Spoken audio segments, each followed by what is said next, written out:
Belair holds many interesting memories of my childhood, when life seemed one long summer day. I wandered over the spacious rooms, whose walls were covered with paintings from old masters.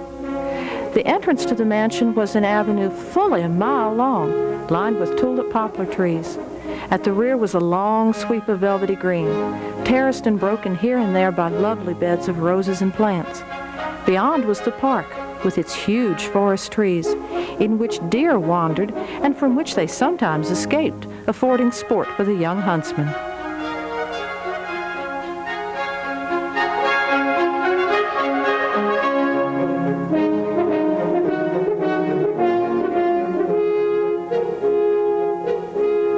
The reminiscences of an anonymous Ogle descendant recorded at the turn of the 20th century highlighted the seemingly magical quality of life at Belair.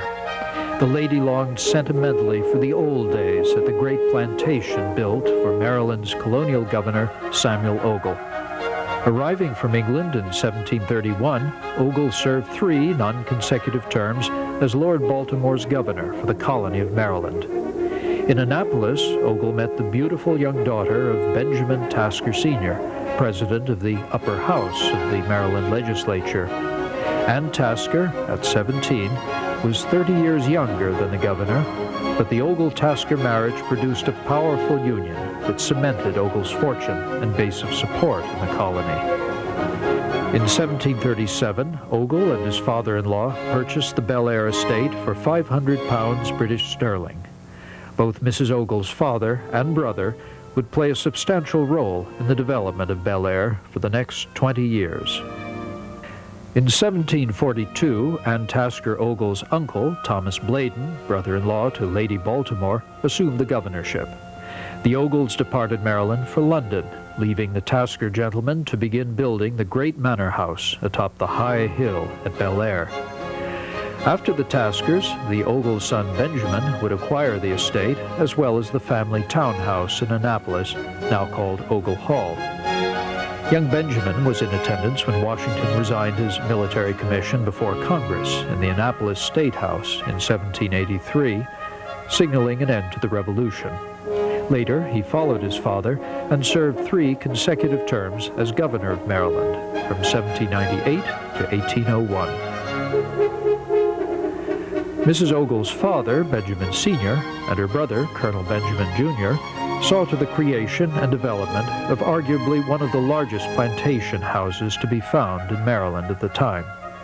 The large center block of the house, with a projecting pavilion under a pedimented roof, looked down over the terraces and falls of the garden. The house was fashionably similar to those being built in England at the time, and it demonstrates the Ogle and Tasker sophistication. A close similarity to Belair may be found in English architect James Gibbs' design from his 1728 Book of Architecture. Originally, the house did not have the wings that we find today. Instead, archaeology has found at least 2 forward-standing wooden frame dependencies on the carriage side of the house, and period documents record the presence of frame stables and barns, plus a number of brick outbuildings, including more stables and a poultry house. In the last quarter of the 18th century, a wing serving as a greenhouse was added to the east side of the mansion, attaching to a 40-foot square kitchen and office dependency, as seen in this drawing made in 1886. These additions were pulled down by the 1890s. Colonel Tasker may have been the one responsible for choosing to have the garden facade bricks laid in the fashionable Flemish bond, an expensive and intricate pattern of alternating brick stretchers and headers. The headers were fired with glazed ends to create a glistening effect in the dazzling sunlight found on the south side. Colonel Tasker certainly was the one who ordered the lead rain gutters. In 1754, he wrote to Samuel Galloway in London for advice and help in purchasing an English lead gutter system. Proof exists certainly that Colonel Tasker got his gutters. A lead downspout on the west side of the house bears his initials and the date 1757. Other improvements attributed to his work includes the allée of tulip poplars that lined the drive, many of which survive to this day. One enters the house into a stair hall. This room today most closely reflects what architectural historians believe the house interior looked like when it was first built. The paneled plaster walls and the arched, untrimmed window openings reflect the 1740s, while the rest of the interiors were remodeled about 1815 and again around 1900. Unlike many Georgian period houses in America, Belair has an English Palladian-style plan with a small entrance hall and stairs to one side. The various rooms are grouped around this hallway, which opens through an elegant wooden archway into the central reception hall. This distinctive English-influenced room opens onto the great garden terraces, and the door still maintains the brass English box lock. Governor Samuel Ogle's grandson, Benjamin Ogle II, left his mark on this and many other rooms around 1815. Remodeling Belair, the Ogle family made the house their full-time residence after the sale of the Annapolis townhouse, Ogle Hall. Features of the remodeling include the plaster medallion and the ornamental cornices, plus the addition of wooden moldings and paneled shutters. The rooms on the carriage entrance side are generally smaller and less formal, such as the small room to the left of the stair passage, which was possibly a housekeeper's room or a small study, as it was used in the 20th century.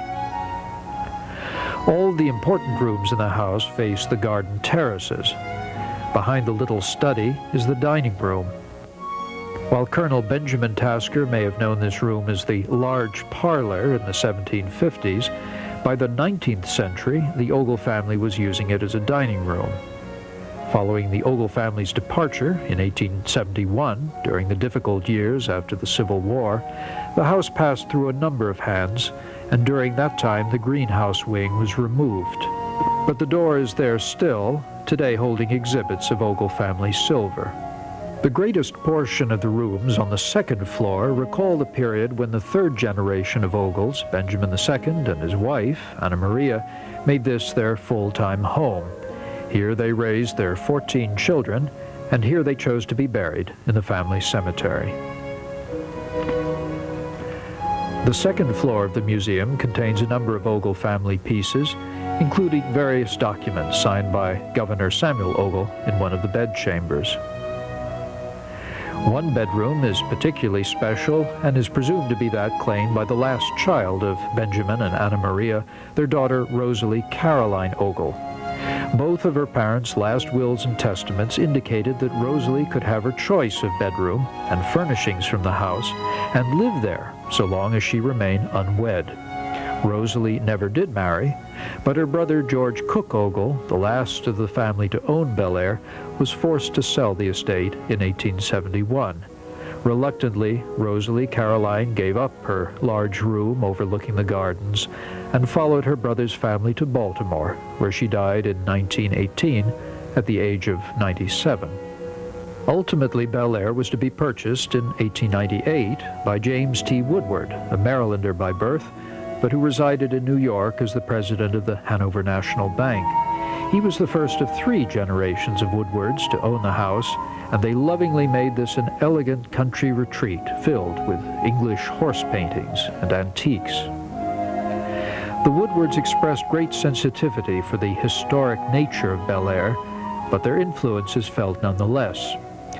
The early years of the 20th century saw the 2 first-floor parlors opened up as one great single drawing room running from the front to the back of the house, and a double doorway was cut through to open into a wing with guest bedrooms upstairs and containing a sun parlor filled with white wicker and 65 mounted fox heads, a memento of the horse sportsmanship so important to the Woodward family.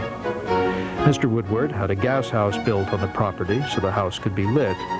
Today, the original gaslight fixtures have been restored. On the second floor of the central block of Belair, virtually the same floor plan was employed, with a series of rooms wrapping around the stair passage. Whimsical double doors with horses' heads cut out lead into the central hall, or Woodward Room as it's called today. This room's lined with wooden lockers designed to hold riding clothes and boots. Since horses played a great part of the history of Belair, these lockers were probably installed in the 19-teens or 20s by the second Woodward owner of Belair, James's nephew, William. Like his uncle, William Woodward was the next president of the Hanover National Bank. His interest in horses developed keenly, and he was elected as president of the Jockey Club in 1930. The first thoroughbred horses in America were brought from England to Belair by Governor Samuel Ogle in the 1740s, and Belair horses won many races in Maryland and Virginia in the colonial period.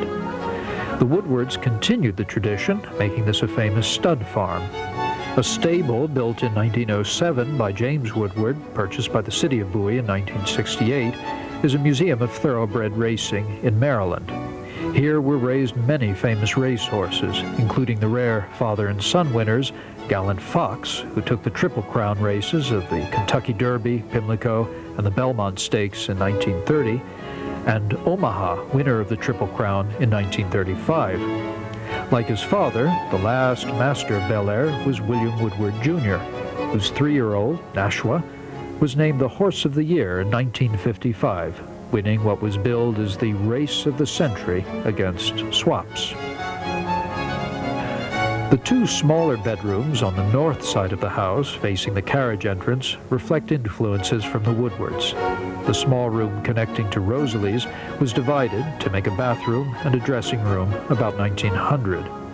The other room across the hall still bears one of James Woodward's improvements, a marble sink installed as a washstand. This was placed in this room, as in all the upstairs bedrooms, shortly after the house was purchased in 1898, and reflects the fashionable upgrading that the Woodwards gave to their new estate.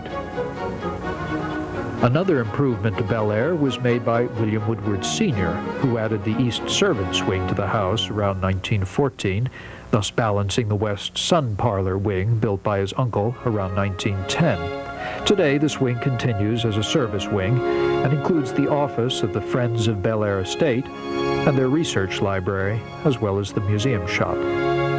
The Woodward servants made use of this wing, as well as the cellar of the house, where a kitchen was installed about 1910. The original uses for the cellar included a wine cellar for the cool storage of wines, liquors, and produce. Archaeologists have found glass wine bottle seals from the privately owned wines belonging to Governor Benjamin Ogle in the 18th century. The Woodwards provided servants sleeping quarters on the third floor, where 4 maids' rooms and a bath were built.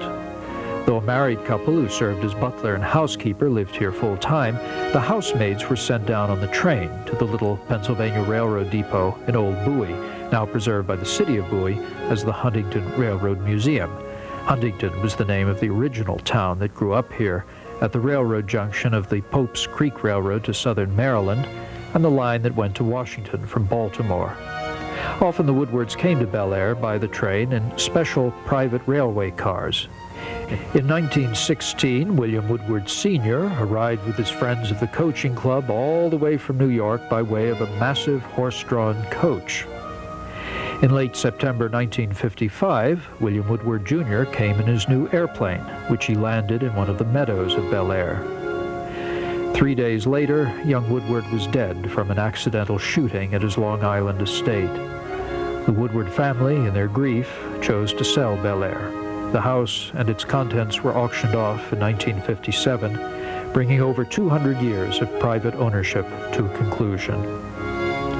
But a new life came to Belair as developer William J. Levitt began construction of the modern housing development on the old estate. Levitt's offices occupied the house, and in 1964, Levitt sold the building to the city of Bowie to serve as City Hall. The selling price was $1. The city government outgrew the mansion and would move to new quarters in 1978. The mansion lingered in a sad shape until the early 1980s, when the restoration process began. At first the work was slow, but by the early 1990s progress was going full steam, and with great fanfare the Belair mansion was proudly opened as a museum in October 1995. Work on researching the interiors continues as the staff and friends of Belair search for the proper antiques and period finishes for the old house. We hope you enjoy your visit to Belair.